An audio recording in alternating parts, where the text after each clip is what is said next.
मैं डॉक्टर रविनाथ झा, सहायक professor Sanskrit MA, सिद्धश्री Laxminath Sanskrit महाविद्यालय गझारा, शास्त्री द्वितीय खंड हिंदी पढ़ाने जा रहा हूँ।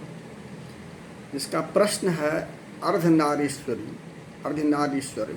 निबंध में दिनकर जी का व्यक्त विचारों का सार प्रस्तुत करें।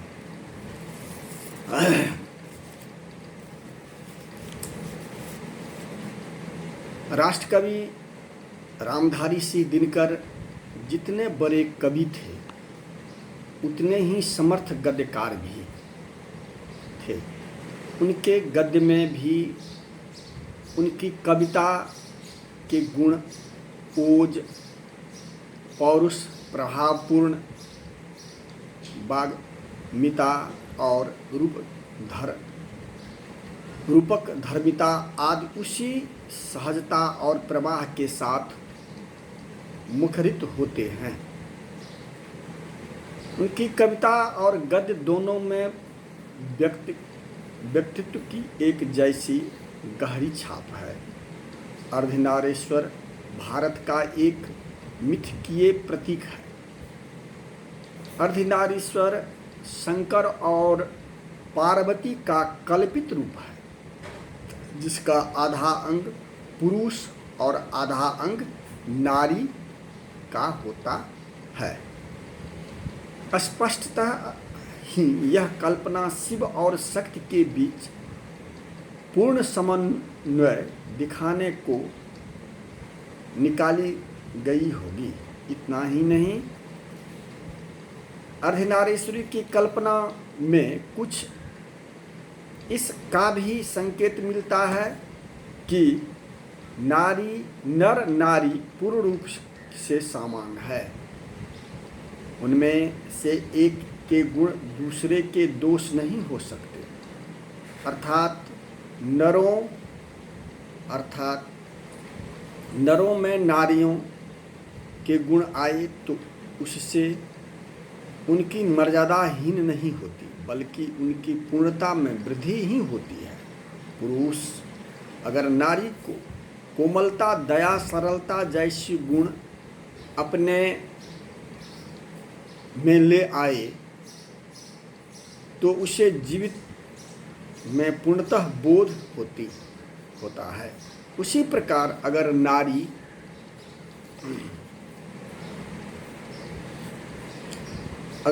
अपने में पौरुष भाव का समावेश करे, माता एवं पिता दोनों में की भूमिका निभाए, तो समाज में पूर्णता का भाव पैदा होगा।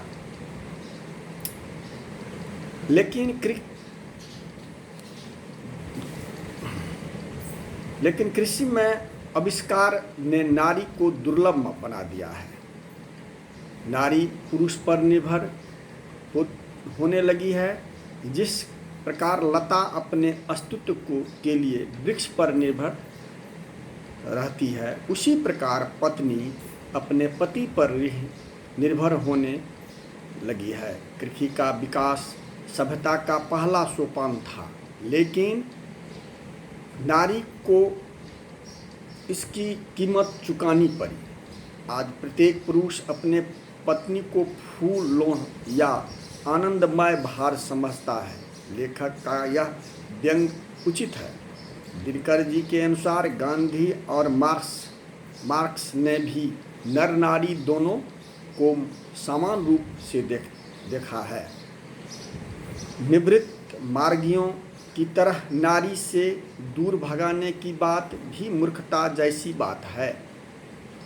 योगवादियों के समान नारी को निरे भोग का वस्तु मान बैठना और भी गलत है। नारी केवल नर को रिझाने अथवा उससे प्रेरणा देने के लिए नहीं, जीवन के जग में उसकी भी सहभागिता है और यह सहभागिता घर तक ही सीमित नहीं, घर से बाहर भी है। रविन्द्रनाथ, जयशंकर प्रसाद एवं प्रेमचंद्र के चिंतन भी नारियों के प्रति अच्छे नहीं रहे।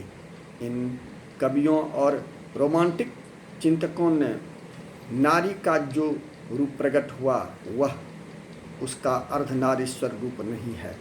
राष्ट्रकवि दिनकर उक्त कवियों एवं लेखक के विचार में असंतुष्ट है और दिनकर जी का कहना है कि जिस पुरुष में नारित्व नहीं वह अपूर्ण है, अतः प्रत्येक नर को एक हद तक नारी बनाना आवश्यक है। गांधी जी ने अपने जीवन में अंतिम दिनों में नारित्व की भी साधना की थी। उनकी पोती ने उन पर जो पुस्तक लिखी है उसका नाम ही बापू मेरी माँ है। दया,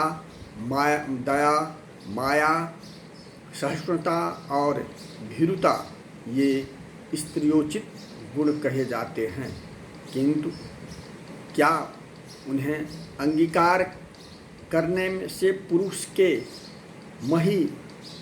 के पौरुष में कोई अंतर आने वाला है? लेखक ने ठीक ही कहा है कि मही मांगती प्राण प्राण में सजी कुसुम की क्यारी, स्वप्न स्वप्न में गुंज सत्य की, पुरुष पुरुष में नारी। मही मांगती है प्राण प्राण में सजी कुसुम की क्यारी, स्वप्न स्वप्न में गुंज सत्य की, पुरुष पुरुष में नारी। यही है।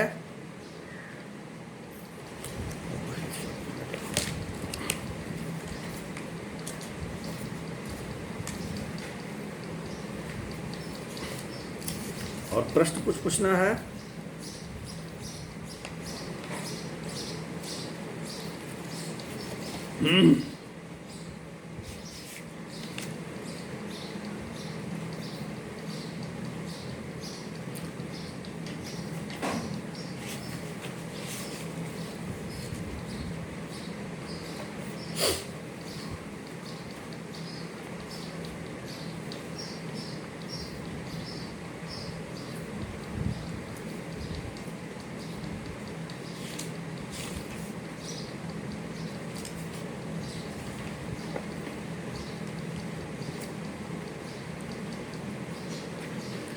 अच्छा, क्या सूरदास रचनाओं की भाषा क्या है? प्रश्न है, सूरदास रचनाओं का भाषा क्या है? इसका उत्तर हुआ ब्रज भाषा, ब्रिज भाषा या ब्रज भाषा। सूरदास की रचनाओं की भाषा क्या है? तय क्या है? ब्रज भाषा। लिखो उत्तर, ब्रज भाषा। तुलसीदास का जन्म कहाँ हुआ था? क्या है? तुलसीदास का जन्म कहाँ हुआ था? राजापुर, उत्तर प्रदेश में। राजापुर, उत्तर प्रदेश में तुलसीदास का जन्म कहाँ हुआ था? राजापुर, उत्तर प्रदेश।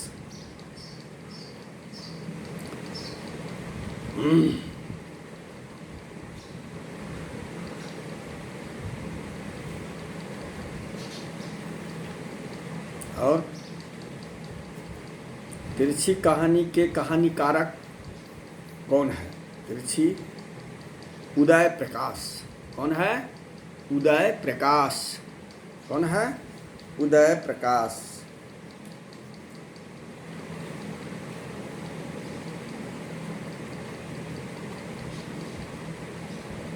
कृदंत प्रत्यय जोड़े जाते हैं, क्रिया। कृदंत प्रत्यय में क्रिया, कृदंत प्रत्यय में जोड़े जाते हैं विशेषण, विशेषण, क्रिया, क्रिया, विशेष। उसमें विकल्प है विशेषण, संज्ञा, सर्वनाम, क्रिया।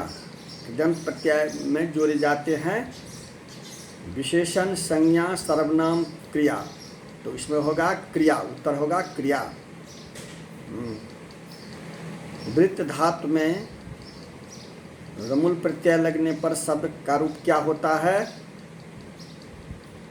व्रत, व्रातंग, व्रातंग क्या होता है? व्रातंग।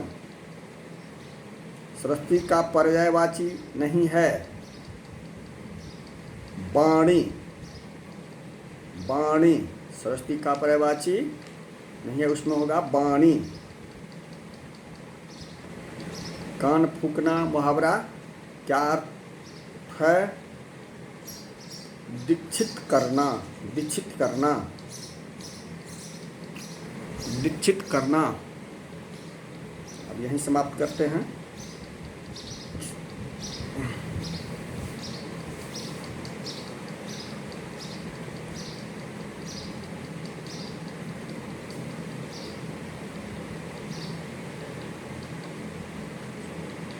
सुभद्रा कुमारी चौहान के पति का नाम क्या है?